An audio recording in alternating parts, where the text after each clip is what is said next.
Good morning dear students. चलिए फिर आज हम अपना जो फिज़िक्स 11th का क्लास है उसमें से सदिशों से हमने जो टॉपिक पढ़ा उसके आगे की ओर जाते हैं और अगला टॉपिक हम करते हैं। ठीक है, तो हमारा आज का टॉपिक है सदिशों के योग का बहुभुज का नियम। क्या है टॉपिक का नाम? सदिशों के योग का बहुभुज का नियम। आप लोग कई बच्चों में ऐसी प्रॉपर्टी पाई जाती है कि वे टॉपिक को अच्छे से जानते हैं, उसका कंक्लूजन सॉल्यूशन हर पॉइंट अच्छे से आता है, लेकिन कई बच्चे ऐसे होते हैं जो टॉपिक को ही भूल जाते हैं कि हम क्या टॉपिक पढ़ रहे हैं। तो आप लोगों को 100% याद रखना है कि हम क्या टॉपिक पढ़ रहे हैं और उसके अंदर हमने क्या सीखा। ठीक है, तो उस दौरान आप लोगों को कोई भी परेशानी, कोई भी दिक्कतें नहीं आएंगी। यदि आप टॉपिक को भूल जाएंगे तो डेरिवेशन आप यदि क्वेश्चन ही नहीं पता चलेगा कि ये क्वेश्चन किसका है, तो चाहे आप डेरिवेशन पूर्ण रूप से जाने लेकिन कोई मतलब का नहीं है। ठीक है, तो हमारा आज का टॉपिक है सदिशों के योग का बहुभुज का नियम। जिसके नियम की बात करें तो दो या दो से अधिक सदिशों को खुले बहुभुज रेखा द्वारा परिमाण व दिशा में एक ही क्रम में व्यवस्थित किया जाता है तो उनका परिणामी बहुभुज को बंद करने वाली भुजा के परिमाण व दिशा के विपरीत क्रम में प्रदर्शित किया जाता है।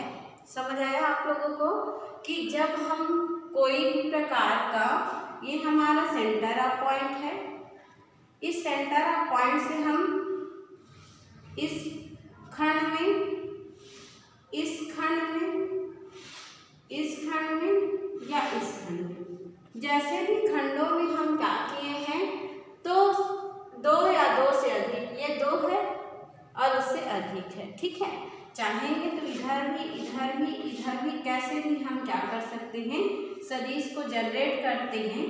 तो किसी भी एक बिंदु से दो या दो से अधिक सदिशों के खुले बहुभुज, ठीक है, तो इसको कैसे किया गया है, खुले मार्ग से शो किया गया है। और यहाँ से देखिए ये वाला जो वेक्टर है वो लेफ्ट से राइट डायरेक्शन में जा रही है, ये डाउन टू अप डायरेक्शन में जा रही है, ये भी डाउन टू अप डायरेक्शन में जा रही है, और इसी प्रकार ये राइट टू लेफ्ट डायरेक्शन में जा रही है। तो सभी की दिशाएं क्या है, भिन्न भिन्न डायरेक्शन पर है, अलग अलग दिशाओं में है।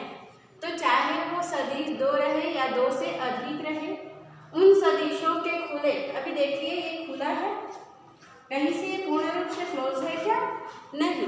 तो यहाँ जो वेक्टर है, जो सदिश है, वो पूर्ण रूप से खुले मार्ग पर है और उस खुले बहुभुज की जो रेखाएं हैं, एक खुले बहुभुज की जो रेखाएं हैं, उन रेखाओं के द्वारा, जाहिर सी बात है अब सदिश है तो उनमें परिमाण होगा और परिमाण के साथ साथ उसकी एरिया भी होगी। तो उस कंडीशन में इसकी परिमाण और दिशा, इसका जो भार है, वजन है, और उसकी जो डायरेक्शन है में एक ही क्रम में व्यवस्थित किया जाएगा। उसको क्या किया जाएगा, एक क्रम में व्यवस्थित किया जाएगा। अभी ये भिन्न भिन्न डायरेक्शन में है, अब यदि इसको एक क्रम में व्यवस्थित करना चाहें तो एक क्रम में व्यवस्थित करने के लिए तो उनका परिणामी बहुभुज को बंद करने वाली भुजा के परिमाण व दिशा में विपरीत क्रम में, दिशा में विपरीत क्रम में प्रदर्शित किया जाता है। मतलब हमने पहले सदिश लिया वेक्टर ए, तो इस वेक्टर ए से दूसरा सदिश जो इसको बंद करेगा वो क्या होगा, इस डायरेक्शन पर होगा, तो ये क्या हो जाएगा, वेक्टर बी हो जाएगा। तो माना कि हमारा पहला सदिश वेक्टर ए है, तो वह क्या करता है, जो खुले भुजा वाले सदिश हैं उसको बंद करने के लिए दिशा व परिमाण से एक डायरेक्शन पर होती है, ये जिस डायरेक्शन पर फॉलो हो रही है उसी डायरेक्शन से ये इसको क्या करेगी, बंद करेगी तब की कंडीशन में ये उसका क्या हो जाएगा, परिणामी हो जाएगा।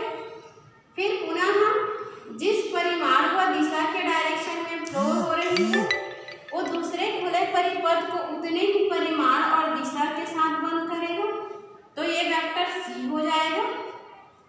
और उतने ही परिमाण व दिशा के साथ ये क्या करेगा, इसके परिमाण को बंद करेगा, जो कि वेक्टर क्या है, डी है। तो इस प्रकार से हम डायग्राम कैसे जनरेट किए आप लोगों को क्लियर हो गया होगा मेरे ख्याल से, जिसका क्रमशः मानना पड़ेगा। ठीक है, माना कि O और P कोई स्थिति सदिश वेक्टर A की दिशा में है तथा वो और Q कोई स्थिति सदिश अन्य डायरेक्शन पर है। इसी प्रकार O से P, Q, R और S ऐसा हमने माना। ठीक है, तो इस प्रकार से हम इसको क्या करेंगे, मानेंगे। और मानने के बाद उसका देखिए परिभाषा, जब दो या दो से अधिक सदिश, दो या दो से अधिक सदिशों को खुले मार्ग में, ये पहले क्या था, खुला था, बहुभुज रेखाओं द्वारा परिमाण व दिशा में के एक ही क्रम में व्यवस्थित करें या किया जाता है, तब उनका परिणामी, तो ये जब दोनों एक दिशा में है तो ये उसका क्या हुआ, परिणामी हुआ।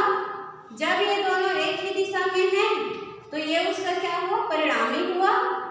जब ये दोनों एक ही दिशा में हैं तो ये क्या है, उसका परिणामी हुआ।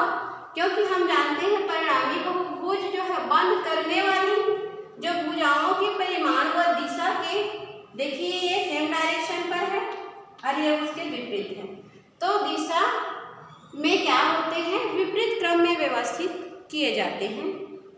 अब इसको मानना पड़ेगा, ये तो हमारा परिभाषा था।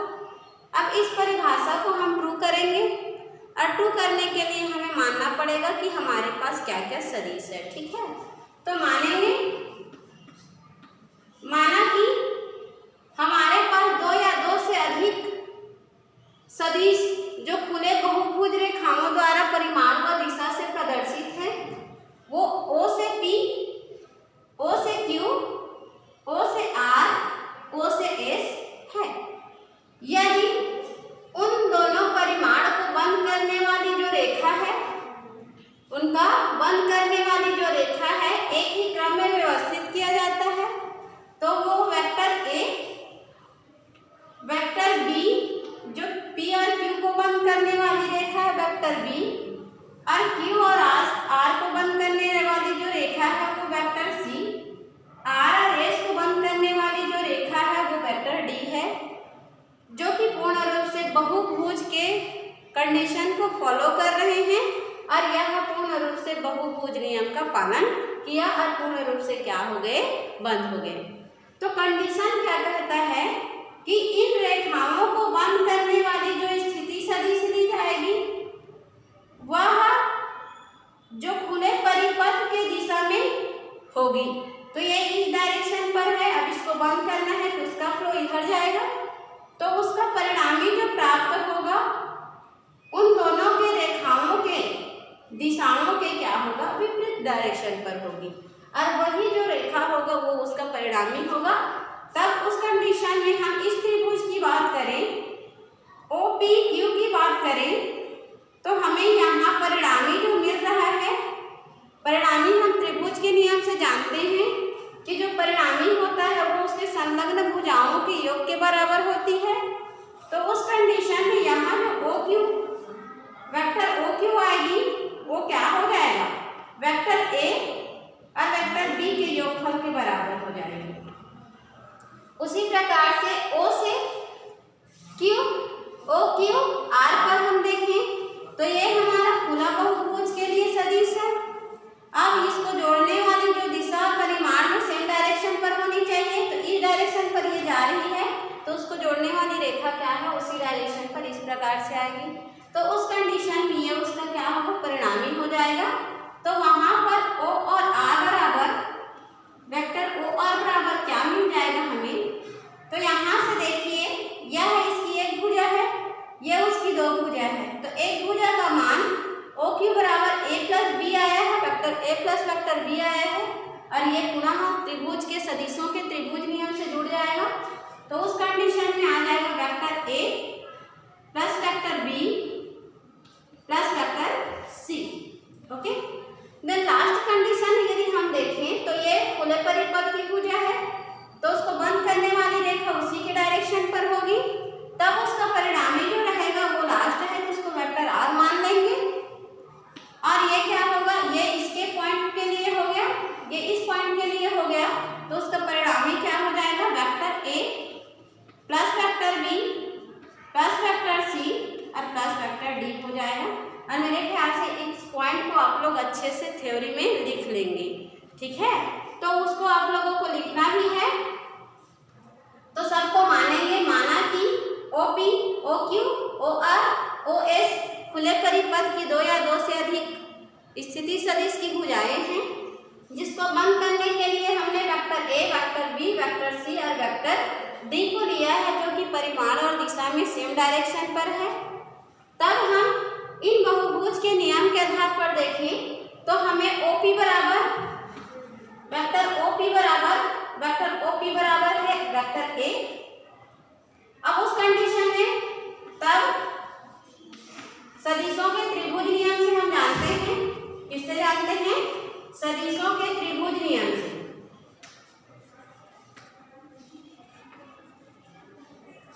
सदिशों के त्रिभुज नियम से हम क्या जानते हैं बताइए, तो हम जानते हैं कि परिणामी सदिश का जो मान है वो अन्य संलग्न भुजाओं के मान के योगफल के बराबर होती है।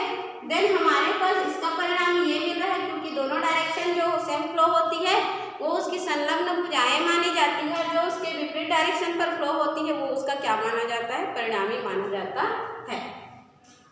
तो उस कंडीशन में O से हम Q निकालेंगे, तो OQ बराबर हमारे पास आ जाएगा OP